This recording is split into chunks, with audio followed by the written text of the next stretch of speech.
दोस्तों एक वैकेंसी हुई है national rural recreation mission society की तरफ से, जिसे हम कह सकते हैं NRRMS। ठीक है। अब इसमें जो वैकेंसी निकली हुई है ये आपके स्टेट वाइज वैकेंसी निकलते हैं। हम बात करने वाले हैं बिहार के पॉइंट ऑफ व्यू से। हालांकि वैकेंसी दो स्टेट में निकले हुए हैं, यूपी बिहार। टोटल वैकेंसी आपके हैं 19,324। 10th पास, 12th पास या ग्रेजुएशन पास, कुछ शर्तें के साथ भी कुछ वैकेंसी है। तमाम चीज़ों के बारे में डिस्कस करेंगे। चैनल पे नए हैं तो सब्सक्राइब कर लीजिएगा। सबसे पहले जो ये नोटिफिकेशन है टेलीग्राम में मैंने शेयर कर दिया, तो टेलीग्राम में जाके आप लोग देख सकते हैं। ये वैकेंसी आपके 21 जनवरी को ही आया हुआ था। अब इसमें जो एडवर्टीजमेंट में मांगा गया है, इसमें देखिएगा, ये बिहार के पॉइंट ऑफ व्यू से हम बात कर रहे हैं। ये वाला आपके एडवर्टीजमेंट आपके यूपी के लिए भी आपको डिफरेंट जो है वो मिल जाएगा इसके वेबसाइट पे। तो आप अगर यूपी से हैं तो यूपी के लिए भी आप अप्लाई कर सकते हैं। ठीक है, उसके लिए अलग वैकेंसी है। बिहार में कुछ 7,000 समथिंग कुछ ऐसा या 9,000 समथिंग ऐसा देख लेते हैं कितना है। देखिएगा, पहला जो पोस्ट है वो डिस्ट्रिक्ट प्रोजेक्ट ऑफिसर की वैकेंसी है। एज आप देख सकते हैं 23 से 43 रखा गया है। नंबर ऑफ पोस्ट की हम बात करें तो ये आपके डिस्ट्रिक्ट लेवल की पोस्ट है। लेवल की हम बात करें तो, और ये 33 यहाँ पे पोस्ट है। यहाँ पे आपको क्वालिफ़िकेशन रखा गया है या एक्सपीरियंस रखा गया है, आपके ग्रॉस सैलरी। और ये आपके जो है वैकेंसी वो 3 साल के लिए है, कॉन्ट्रैक्ट बेसिस पे जिसे कर सकते हैं। फिर आगे बढ़ाया जाएगा, फिर आपकी सेटिस्फैक्ट्री सर्विस रही तो आगे बढ़ाया जाएगा। तो इस तरीके से आगे बढ़ता रहेगा। पोस्ट ग्रेजुएटेड जो डिग्री है with +1 year graduate degree with 3 year post qualification experience in social community development sector, out of which at least 1 year should be on relevant domain like social mobilisation, capacity building, financial inclusion, skill and placement. ये सब आपके पास होगा तभी आप इसके लिए apply कर पाएंगे। फिर अकाउंट ऑफिसर के लिए वैकेंसी है। इसमें भी 36 वैकेंसी है। पोस्ट ग्रेजुएट रखा गया है या graduate degree with +2 year of post qualification experience in finance account related है, वो होना चाहिए। ठीक है, तो यानी कि पोस्ट ग्रेजुएट होगा तब पर भी अप्लाई कर सकते हैं, या ग्रेजुएट डिग्री होगा लेकिन उसके साथ एक्सपीरियंस होगा तभी आप अप्लाई करेंगे। यहाँ पे आपको पोस्ट ग्रेजुएट, यहाँ पे देखिएगा पोस्ट ग्रेजुएट डिग्री विथ, यहाँ पे लिखा गया था 1 ईयर या graduate degree with 3 year post qualification experience होना चाहिए, लेकिन यहाँ पे आपको एक्सपीरियंस नहीं रखा गया है। और यहाँ पे आपको सैलरी जो है 32,650 रखा गया है। अगली वैकेंसी है टेक्निकल असिस्टेंट की, 21 से 40 साल रखा गया है एज इसमें, और 35 वैकेंसी है। Graduate degree with at least 6 month DCA, यानी कि ग्रेजुएट के साथ आपको DCA की कम से कम 6 महीने का होना चाहिए। एंड यहाँ पे प्रोफिशिएंसी इन कंप्यूटर टाइपिंग होना चाहिए, यानी कि कंप्यूटर टाइपिंग आना चाहिए। डाटा एंट्री, रिपोर्ट जनरेशन और good knowledge of MS office आना चाहिए। विथ 1 ईयर जो है 1 ईयर से ज़्यादा भी चलेगा of post qualification experience in MIS related work, BCA, BSc IT other technical course will be given prefer, यानी कि और भी जो अगर आपके BCA वगैरह है तो उनको प्रीफरेंस मिलेगा। यहाँ पे सैलरी आपको 29,650 रखा गया है। तो ये है आपके टेक्निकल असिस्टेंट की। फिर आपको यहाँ पे ब्लॉक डेटा मैनेजर के वैकेंसी है, 286 टोटल वैकेंसी है। Graduate degree with proficiency in computer typing होनी चाहिए, यानी कि कंप्यूटर टाइपिंग आनी चाहिए।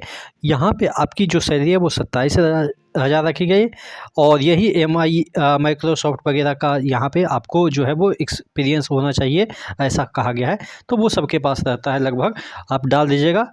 ठीक है, तो यहाँ पे फिर कम्युनिकेशन ऑफिसर की वैकेंसी है जो कि ब्लॉक लेवल की वैकेंसी है, और ये आपके 378 वैकेंसी है। Graduate degree with 2 year post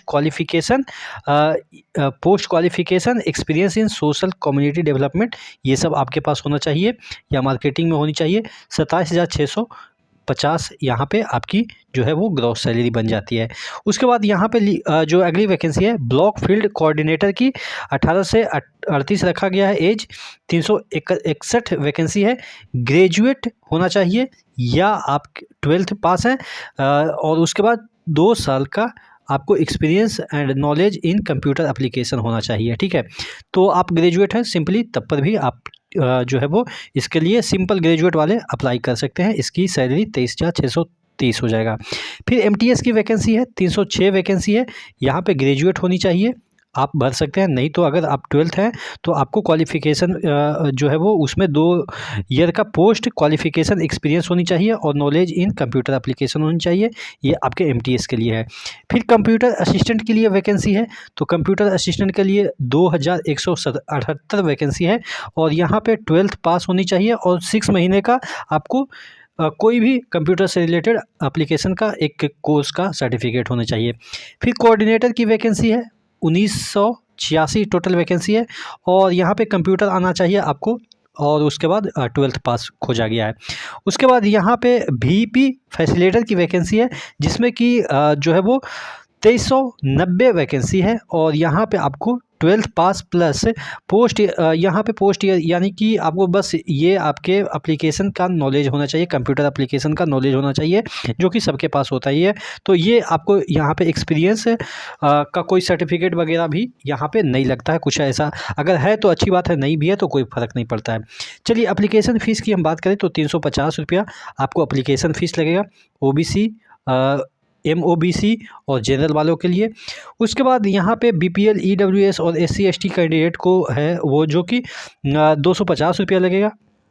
ठीक है, और कैंडिडेट अगर बीपीएल वाले हैं, candidate having BPL certificate as prescribed should upload their scan copy of BPL certificate on given option.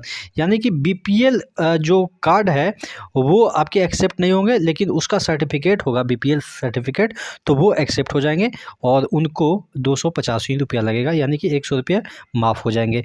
Online credit card वगैरह से आप लोग पेमेंट कर सकते हैं, ऐसा इसमें लिखा गया है। इसमें साइज रखा गया है कि क्या आप पासपोर्ट साइज जो फ़ोटो है वो 250 केबी तक का ही होना चाहिए, यानी कि उससे बिलो ही होने चाहिए।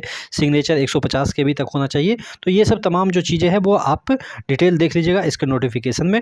और जो इसका एप्लीकेशन जो फॉर्म है वो जो है वो 29/1/2025 से स्टार्ट हो गई है। आप जो है वो इसको अप्लाई कर सकते हैं 20/2/2025 तक आप इसको अप्लाई कर सकते हैं। इसके ये वाला जो वेबसाइट है इस पर आप क्लिक करके जो है वो अप्लाई कर सकते हैं। सिलेक्शन प्रोसेस जो है वो बुलाया जाएगा, यहाँ पे आपके टेस्ट होंगे जो है वो टेस्ट यहाँ पे देखिएगा जिसमें कि लिखा गया है written test and proficiency test होगा। कंप्यूटर पे आपको टाइपिंग वगैरह करवाया जाएगा। और यहाँ पे जनरल नॉलेज की हम बात करें, फिर इंग्लिश की बात करें, क्वांटिटेटिव एप्टीट्यूड की बात करें तो 150 नंबर का होगा। और उसके बाद यहाँ पे आपको नॉलेज ऑफ थ्योरी होगा, रिटन होगा 50 नंबर का, और प्रैक्टिकल आपके 50 नंबर का जो है वो कंप्यूटर से रिलेटेड होगा। तो ये आपके जो है वो एग्ज़ाम से रिलेटेड है। और 1:5 के रेशियो में कॉल करेंगे, यानी कि जो एक सीट के लिए 5 लोगों को कॉल करेंगे, ऐसा इनका कहना है। यानी कि प्रोफिशिएंसी टेस्ट हो गया या आप रिटन टेस्ट में पास करेंगे तब जाके 1:5 के रेशियो में जो है वो आपको बुलाएंगे। ठीक है, तो ये कितने घंटे का होगा तो इसमें तो डिटेल नहीं दे रखा है, लेकिन अगर हम बात करें चूँकि यहाँ पे नंबर ऑफ़ क्वेश्चन जो है वो सेक्शन देखिए टेस्ट 1 है, तो टेस्ट 1 में आपको 200 जो है वो क्वेश्चन हो जाएगा। तो 200 एमसीक्यू क्वेश्चन के लिए कम से कम तो आपको 2.5 घंटा यानी कि 120 + 30 यानी कि 150 मिनट तो होना ही चाहिए। यानी कि 2.5 घंटा में आपको 200 क्वेश्चन यानी कि 150 मिनट में जो है वो छोटी बात है 150 मिनट में आपको 200 क्वेश्चन करने हैं। उसके बाद आपको प्रैक्टिकल के लिए अलग से टाइम दिया जाएगा, 50 नंबर के ये भी होंगे। सभी के आधार पे आपकी मेरिट डिसाइड होगी। ठीक है, उसके बाद यहाँ पे कुछ ऐसा नहीं दे रखा है, आपके जो यही दे रखा है कि 3 साल इनिशियल आपकी सर्विस रहेगी, उसके बाद आगे बढ़ाया जाएगा। यही सब चीज़ें इसमें दे रखी है। तो आशा करते हैं आप इस फॉर्म को अप्लाई करेंगे। नेक्स्ट वीडियो में मिलते हैं, तब तक के लिए जय हिंद।